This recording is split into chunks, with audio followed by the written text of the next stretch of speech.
Hello, my juicy persimmons. It's Michelle Visage. Welcome to another episode of Whatcha Packin.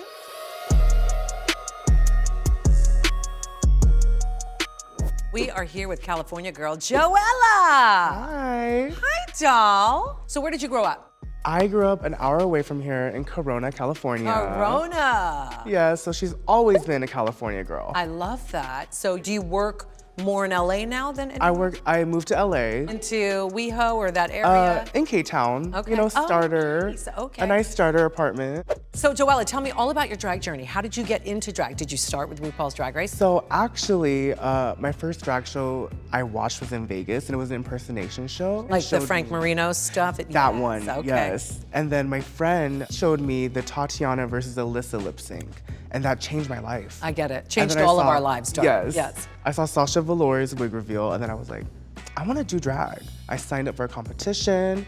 For 8 weeks, I just did it, and then I never stopped. Who's your drag mother? Her name is Raina. Okay. She's so fierce. Okay, how did you find her? I found her because she was also competing at 340. In Pomona? Yes, in Pomona. That's where I Okay. started. Okay, love That's where I that. started. And she met me, and she said, girl, you're ugly, Oh! but I can paint you. She painted me, and it changed my life.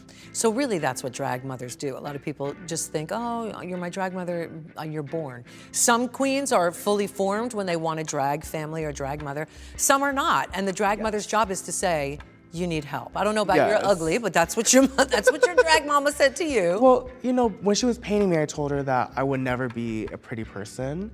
And when she said, look in the mirror after she painted me, put my hair on, it changed my whole entire outlook on life. Did you feel pretty? I did, and I still do.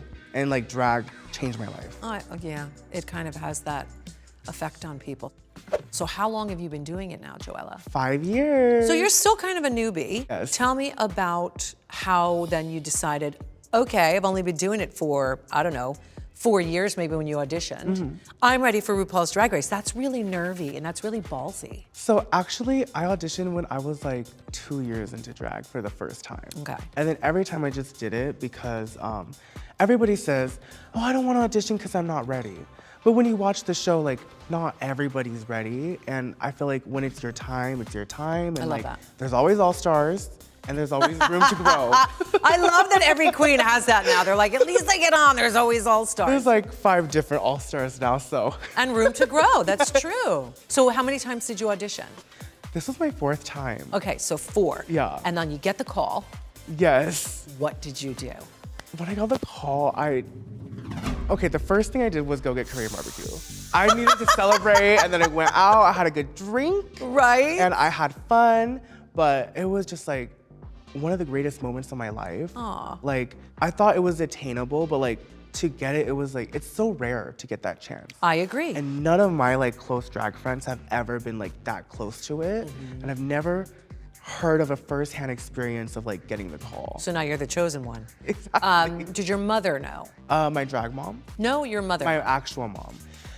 Does she know you do drag? Let me start She there. does. Okay. Is it supportive? Does she want me to do drag? No, but she supports it. Okay, okay. I feel like money convinces her. Let's talk about the quilted for her pleasure. Okay. First of all, the idea, the concept was there. Yes. I think I struggled with the little bitty hole with your little bitty glory hole face sticking out. Talk to me about that concept.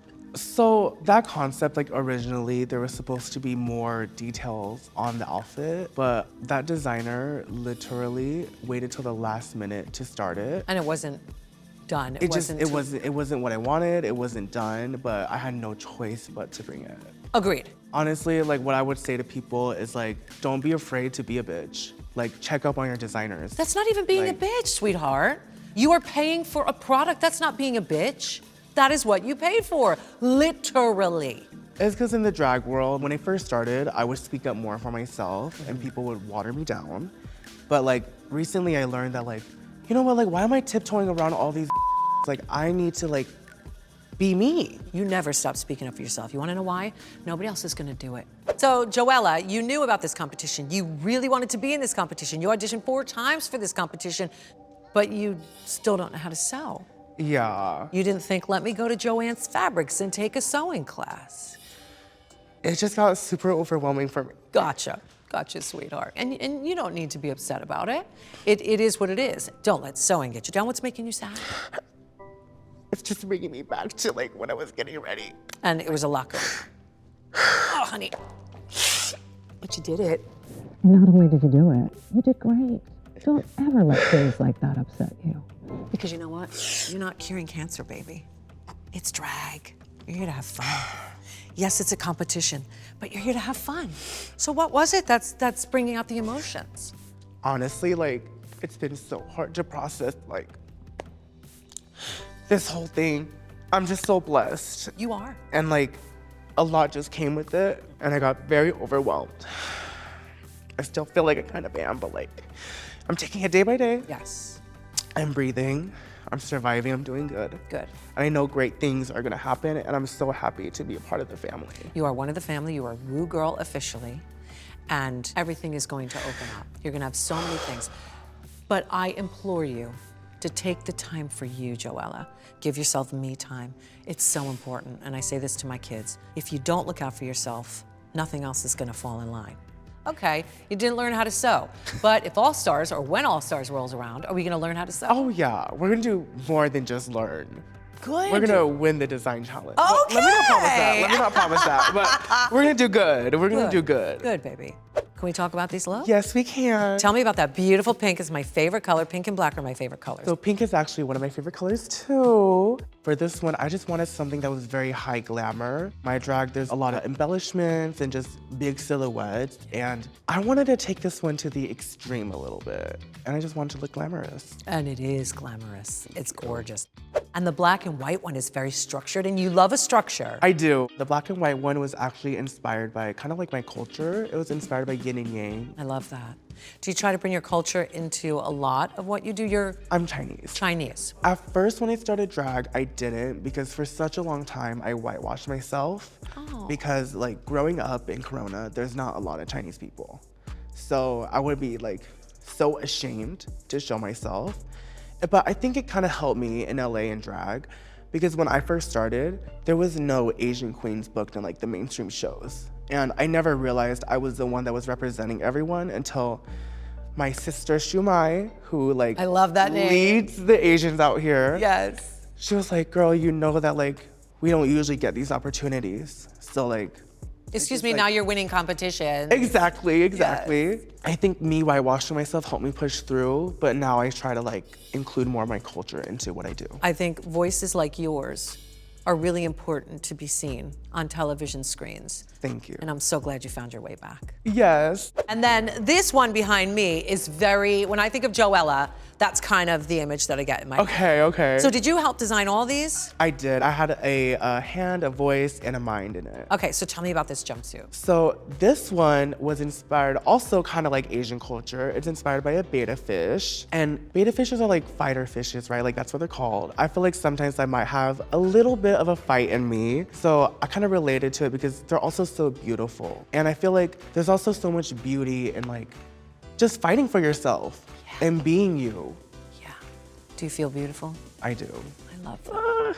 I just think you are a wonderful human being. I am so happy for you. I know you went home sooner than you'd like to have gone home. Yeah. But I think you left a mark, Joella. I think people are going to fall in love with you. And I can't wait to see you out there doing your thing, whether it's touring, whether it's Vegas, whatever Yes. it is. I can't wait for it to happen to you. Yes. Thank you, sweetheart. Thank you so much. And thank you for joining me for another episode of Whatcha Packin. I'll see you next time. Got it like that, got it like this. Wanna take a swing, no, I never miss. How old are you? I'm 24. You're a Scorpio?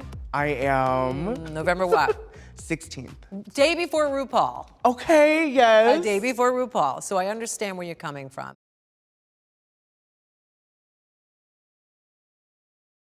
Hey, you want more non-Emmy nominated gay you traders? Well then don't forget to subscribe to the RuPaul's Drag Race YouTube page.